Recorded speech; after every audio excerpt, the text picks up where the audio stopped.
আজ বায়ু দূষণে বিশ্বের শীর্ষে ঢাকা। আজ সকাল 10টার দিকে ঢাকার স্কোর ছিল 248। এ মানকে খুব অস্বাস্থ্যকর হিসেবে বিবেচনা করা হয়। অন্যদিকে AQI স্কোর 190 নিয়ে দূষিত বাতাসের শহরের তালিকায় দ্বিতীয় স্থানে রয়েছে ভিয়েতনামের হোচিমিন সিটি।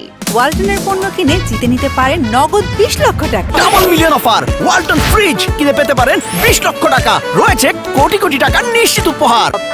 টানা 3 দিন ধরে বিশ্বের সবচেয়ে দূষিত বাতাসের শহরের তালিকায় শীর্ষে রয়েছে বাংলাদেশের রাজধানী ঢাকা। রাজধানী শহরটি দীর্ঘদিন ধরে বায়ু দূষণজনিত সমস্যায় জর্জরিত।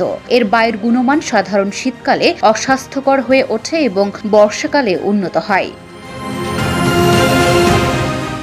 যখন কণা দূষণের AQI মান 50 থেকে 100 এর মধ্যে থাকে তখন বায়ুর গুণমানকে মাঝারি বলে বিবেচনা করা হয়। AQI সূচক 101 থেকে 150 এর মধ্যে হলে সংবেদনশীল গোষ্ঠীর জন্য অস্বাস্থ্যকর হিসেবে বিবেচনা করা হয়। এ সময় সাধারণত সংবেদনশীল ব্যক্তিদের দীর্ঘ সময় ধরে বাইরে পরিশ্রম না করার পরামর্শ দেওয়া হয়। 151 থেকে 200 এর মধ্যে হলে অস্বাস্থ্যকর হিসেবে বিবেচিত হয়, আর সূচক 201 থেকে 300 এর মধ্যে হলে খুব অস্বাস্থ্যকর বলে মনে করা হয়। এছাড়া 301 এর বেশি হলে বিপজ্জনক হিসেবে বিবেচিত হয়, যা বাসিন্দাদের জন্য মারাত্মক স্বাস্থ্য ঝুঁকি তৈরি করে।